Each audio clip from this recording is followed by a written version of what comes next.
Hello, everybody. How you guys doing today? I pray you're doing well. I really do. Welcome to the Bible, block by block. Today is the 310. For the 310, we're going to be reading Deuteronomy. That is the new book we're going to start. I'm just going to call the opening statement Deuteronomy. That is Deuteronomy 1, verse 1 till 4. Even though it's 4 verses, it's going to be a long reading.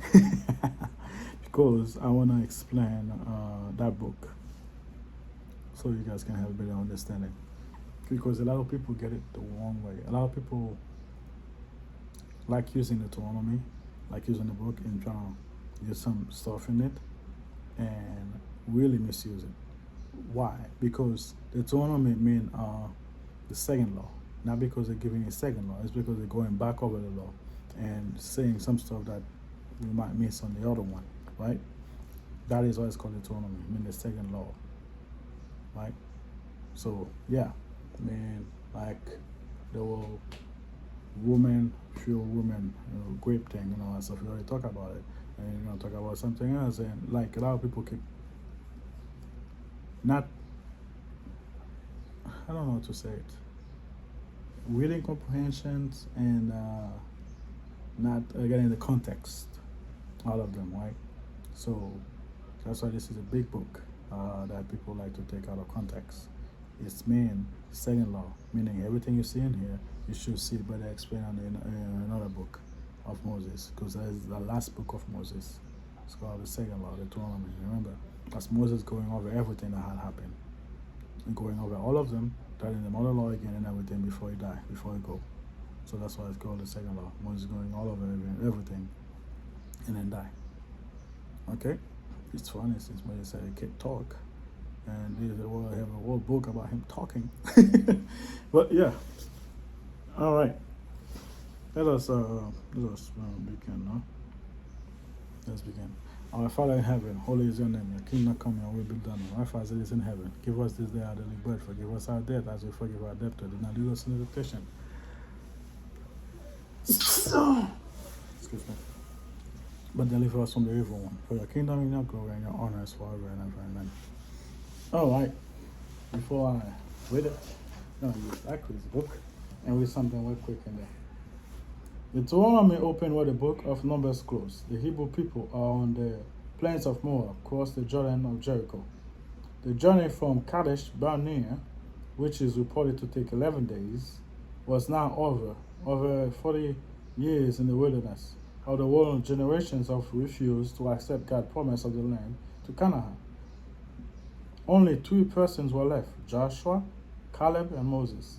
Except for a few introductories and conclusion statements referring to Moses in the third person, the book of Deuteronomy consists of Moses' speech to the people of Israel on the eve of the crossing of the Jordan River to capture the promised land. In the first speech, he reviewed the history of the people travel from Egypt to their current place on the east bank of the Jordan. His second speech, his first speech is chapter 1 to 4. His second speech is chapter 5 to 28. Summarize the commandment that God had given on Mount Sinai, including his second presentations of the 10 Commandments, in which chapter 5, the name Deuteronomy, which is derived from the Latin and means second law. Refer to this speech. The third speech, chapter 29 to 33, is Moses' farewell and included exhortations, songs, and blessing. The structures of the book can be compared to a common ancient Near Eastern treaty format found especially among the Hittites. Such treaties begin with a preamble and historical prologue in Deuteronomy, the first speech, proceed to the conditions and the stipulations and the agreements, as in Moses' second speech. Declare the blessing and the cursing that will result from the obedience or disobedience, call on heavenly witnesses, and provide for the care of the treaty documents. Again, we see God and his representatives speaking in language and form that will even be familiar to the original ancient Israelite audience. the huge influence of Deuteronomy on the rest of the Old Testament is indisputable. It is highly restricted style appeared throughout the historical book in several of the prophets, and it was very probably the book discovered in the temple that prompted the reform of King Joshua. Some scholars accept Moses as the author, while others do not, particularly the account of Moses' death. Nevertheless, even those who consider the earlier book of Genesis to a number to be carefully edited, composed from a different source, agree on the fundamental meaning of Deuteronomy. Well, you got something right. Deuteronomy is written by more than just Moses. The end is written by Joshua. So you got that part right. So yeah, the last chapter and stuff is written by Joshua. And Genesis is written by more than Moses as well. Genesis, especially like the first verse, is believed to be written by God. First verse to the first chapter. Some people believe it's the word first chapter, I don't. But the first verse at least is written by God. And some, you can see the different literal writing in Genesis, right? So Moses is the one that compiled all this writing together and come out with the book of Genesis, and then we write the other stuff. But Deuteronomy was ended, the writing of Deuteronomy was finished by Joshua. So if you first time hearing this, you're a Christian, don't let that shake your faith. It is called the Book of Moses for a reason, because Moses compiled all Genesis and he write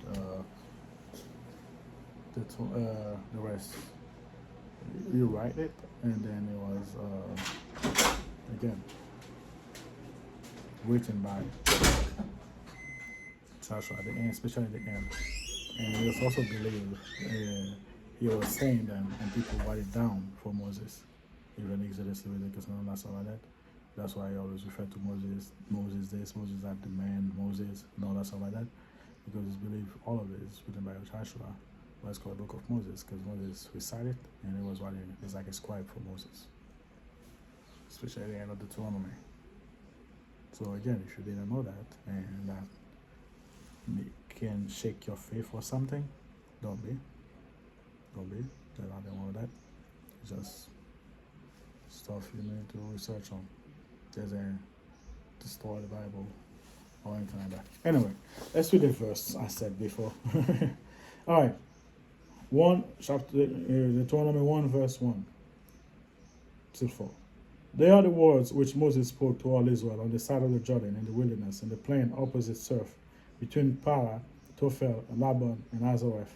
And these are, it is 11 days' journey from Horeb by the way of the Mount Seir to Kadesh Barnea. Now it came to pass in the 40th year, in the 11th month of the first day of the month, that Moses spoke to the children of Israel according to all that the Lord has given him, as a commandment to them, after he had killed Sihon, king of Amorite, who dwell in Ishban, and Og, king of Bashan, who dwell at Ashtoreth in Hebron. That's what I said. See, talking about Moses like this and like that, right? Because it's not written exactly by Moses. Moses said those things, but by somebody else. Joshua, most likely, and all those other two brothers that was following him. Yeah, we know the end. It's exactly by Joshua. So anyway, thank you guys for being here.